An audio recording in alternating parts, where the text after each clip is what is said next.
I guess we talk about Aquaman. I guess you should probably talk about Aquaman and Generations Forge first. I didn't read those, so you're gonna be on your own on those. Oh yeah. So Aquaman, issue number 2, the Confluence Part 2. That was written by Brandon Thomas, the art by Daniel Semperi, and Adriana Lucas, who did the coloring, and then both of them were also on the cover. So continue on from the first issue. We find out obviously Andy, Aquawoman, is alive. So 2/3 of this issue is explaining what she did while she was quote unquote believed to be dead or missing. She meets this kind of like almost fish hive mind called Glimmerfish, and she accidentally gets one fused to her leg because she cut her leg off to save Jackson. So now she has a replacement leg. The Glimmerfish aren't happy that their brother, one of their brethren, was forced to become her leg. So while she's trying to survive, they're constantly berating her about what she's done, constantly demanding, bring back our brother, bring him back or else. Eventually, leading to her coming back to present day, coming back to save Jackson in the end from the Atlanteans, and that is essentially just what happens. It's a very clear cut, simple story. So I would give it probably a B minus.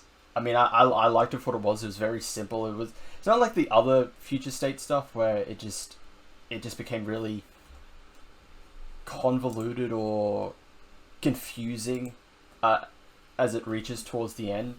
This one they don't even particularly make it very open-ended. It's just like, okay, Jackson's saved, and then Jackson and Andy are reunited. They're gonna go off and continue what they were doing beforehand. That's literally all that. That's literally how it just ends. They just make a mention of, we'll talk to the Justice League, whatever, because, she's a member of the Justice League. In the future of Future State, confusing as the timelines be in Future State. So yeah, B minus for the story. The art in it was great. It's same with the previous issue. The art is amazing. Same with the cover. The cover is great as well. Overall, I think this was a title I liked.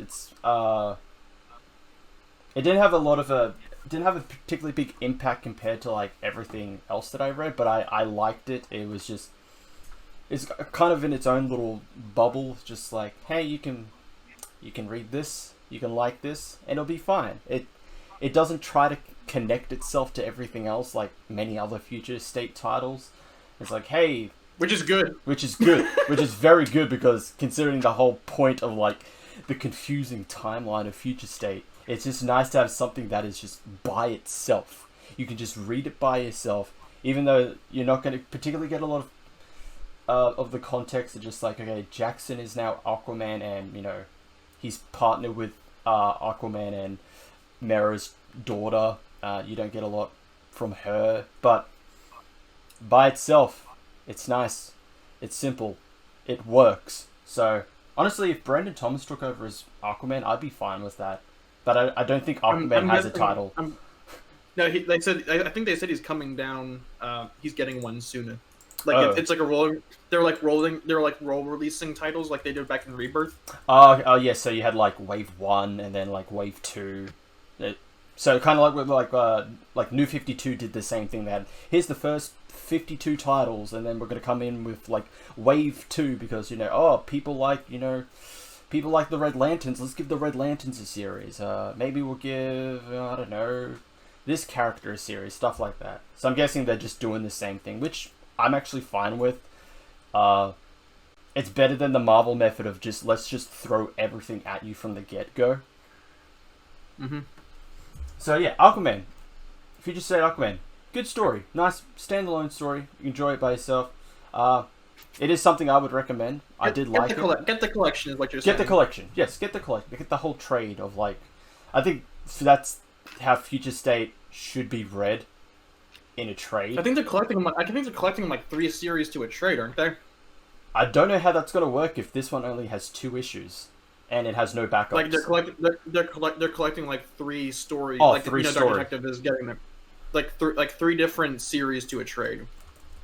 Oh, okay. That makes sense, because they're gonna say like this is only 2 issues with no backups, and if they're gonna do full price trade on it, I'd be very unhappy with that, because that is that they should obviously not do something like that. But yes, that was Future State Aquaman. Good book. And on to Generations Forge, the story that was supposed to continue off from Death Metal, but it doesn't really, except for one thing, which everyone knows about already. So Generations Forged, our heroes from different times are scattered throughout different times. So you have Commandy, Starfire, and Dr. Light. They're trapped on Krypton a month before it's destroyed. Like, Jor-El says that, because Jor-El, obviously, in most accounts of Krypton being destroyed, was researching and knew that Krypton was going to meet that fate. Which he does in this one. He knows about it, but he discovers that it's like, and Dr. Light even also clarifies it, they have like less than a month, maybe days before. Is this Cameo? Yeah, Dr. Cameo. Light, or is it? Yeah, not Rake Man. Not Rake Man. Arthur, no, her husband. Remember, in current continuity. Oh, that. And then King. Didn't they recanonize Infinite Crisis or Identity Crisis? They did, with Cameo saying that, hinting that she knew what Arthur did, which is weird because they're supposed to be a couple. But anyway, yes, Jor-El knows it's gonna happen. It's gonna happen days, but Lara is pregnant with a month left into her pregnancy, so. Why don't they just leave the planet? I would think so, but I guess not. Well, Cameo uses her powers to at least like manipulate the sun in a way where it can delay the effect of it has on Krypton's core, giving Lara enough time to give birth. As convoluted and contrived as that is, I mean, well, Superman has to be born somehow, I guess. So, yep, they're trapped on Krypton. You have Steel and Superboy trapped in prehistoric Thanagar. There's no yellow sun, so Superboy has none of his powers, leaving Steel to pretty much do everything. They have a nice little moment there, like, he's doing the whole, I can't reveal the future about you because time. I don't want it to be more damaged as it is, but he does the whole, like, you inspired me to be better, put my mind to like its best, stuff like that. Something I never told you in the future, which I wanted to. It's a nice little moment between Superboy and Steel, and then you have Booster Gold, Batman, and Sinestro. They're trapped like in the future, Electric City, and when all of this is going on, Dominius, who's the antagonist of this 2-part series, has sent his forces to deal with them, not telling them that he's purposely also trapping them there, while the goneness that he's created will kill everything. So the heroes in fan fiction. I'm gonna call it. Like just pretty much. It's pretty much sounds like secondhand account of this fucking story. It reads like fan fiction. It really does. I'm not gonna lie. Yeah. It gets worse because then the heroes and villains have to team up because they realize they have a common cause to survive. Yeah. Isn't this just the ending of isn't this just an ending of Justice League Unlimited? I guess so. Pretty much.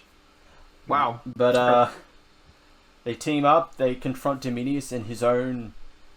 Dominius has created his own pocket of time where he can live with a family, because it's revealed, oh, he lost his loved one. So he's purposely fucking with time so he can have his own time, his own world that he can create.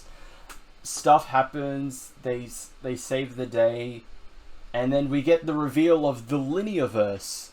For those who have not seen everyone pretty much talk about the Linearverse, clown on it.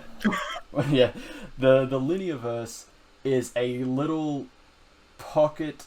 Not even a little pocket. It's its own world or universe within the overall omniverse that they have now because of Death Metal, and in it, everything that's happened since the creation of like the DC universe, like DC Comics, so with Batman in 1939, in Detective Comics, and Superman in Action Comics, so from the Golden Age until present day, all of that exists. All of that has happened because everyone ages slowly, incredibly slow. This is DC's way of trying to do the whole everything is canon. Yeah.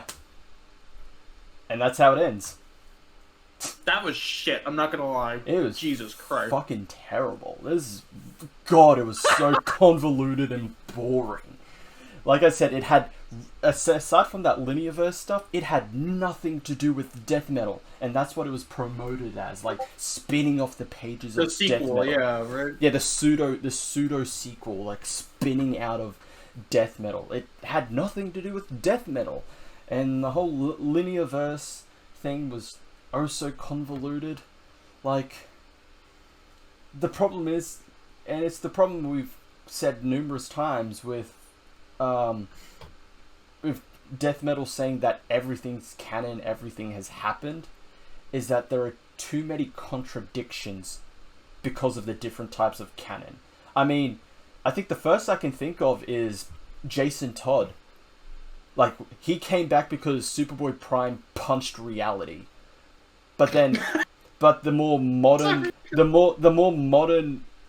telling of how he came back is that what was it? Raish took his corpse and put him in the Lazarus pit. Raish and Talia put him in the Lazarus pit. Yeah. So you're saying both of those exist? Which I know, even with like the Superboy, like him being brought back because of Superboy Prime, he still uses a Lazarus pit after that just to like for the whole like bring him back to some kind of slight sanity or whatever, because he's obviously a bit disheveled, a bit like off, because he literally just came back and like dug his way out of his grave. But even then, like, that wasn't like that original way was not the Lazarus pit didn't bring him back. It was Superboy Prime. But then obviously that's a bit fucking dumb that he came back because someone had a temper tantrum and broke reality.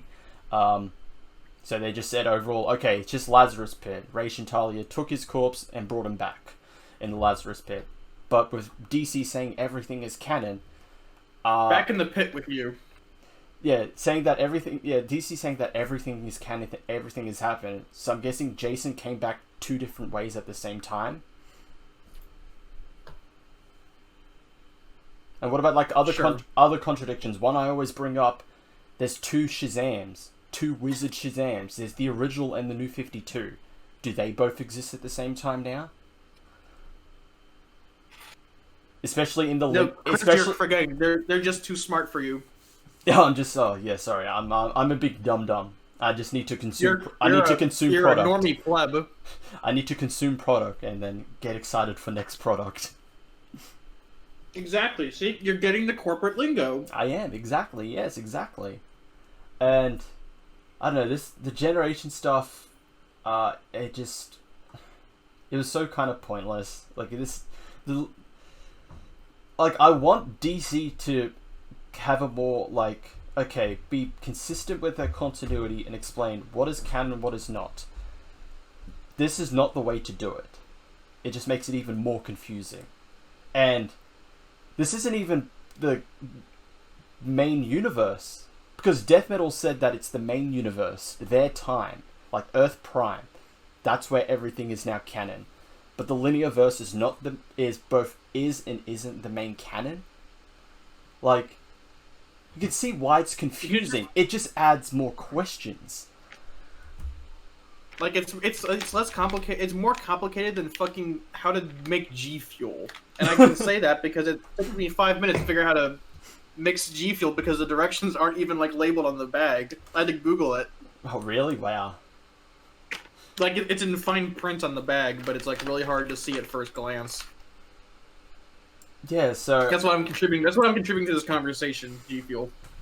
Yeah, so Generations Forged, I'm giving it a fucking D+. Was the art at least good? Yeah, yeah. The art was at least good, but they had like multiple different artists, so it's not So I wish Was John Romita Jr. back? No. Wait, no. Is he? No, he's not. Thank God. Thank God he wasn't back for it. I think he did he did a variant, I think. Did he? Oh no, it was Albuquerque that did the variant. Okay. I guess they remembered John, you're not what you used to be. Don't come back for this one. We don't need you here. We'll have Albuquerque fill in for you. Oh, I love this picture you sent me. Just Wanda with the gun. Yeah, I'll show it on stream. Just Linearverse. But yeah, so yeah, DC deciding to make everything's canon, but it's not canon until we deem it. Is this just like letting writers say like everything is canon, but only when we pick and choose it to be canon? I think so. Yes. It's not like someone like I think you've brought this up some time ago, like with Nick Spencer, like he accepts that everything is canon, even the stuff that you don't like, and he's like, I know you don't like it, but you have to accept that it exists. Well, and Marvel has what I'd call an out because they've never done like a crisis style event where like they retcon out bits of the timeline, so they don't have to worry about like certain crises. Yeah, they've had like the closest I would say you would get is something like Secret Wars, but even then, like they don't. Everything just went back to normal at the end. Yeah, but sometimes there's only like some slight changes, like with the Hickman one. Miles is now in the main universe. I would say that's one of the biggest ones. Oh, that and granted, they've done a shit job of figuring out how Miles fits in, but yeah, I think that's something they shouldn't have done because Miles being in the main universe demeans the whole reason he is Spider-Man in his universe, because there's now already a Spider-Man or pretty much multiple Spider-Men in 616 already, and he's just added to it. And then Bendis is like, oh yeah, Peter's alive in Ultimate Universe again now, so we can't even send Miles back. Miles Morales, a man denied his universe. Just send him off somewhere else. just take Miles, send him to a different universe, but it's reworked that he's just Miles from the video game. The good Miles. Yes, the good Miles. Or the movies, or the movie Miles. Or Spider-Verse Miles, yeah. Just he gets thrown out and he gets rewritten and becomes either Into Spider-Verse or Spider-Man Miles Morales. Whatever. Anything. But better. You're so supreme. I give my life not for Peter, but for you. In my time, there'll be everyone else. That's it. That's it. Yeah. DC, what are you doing?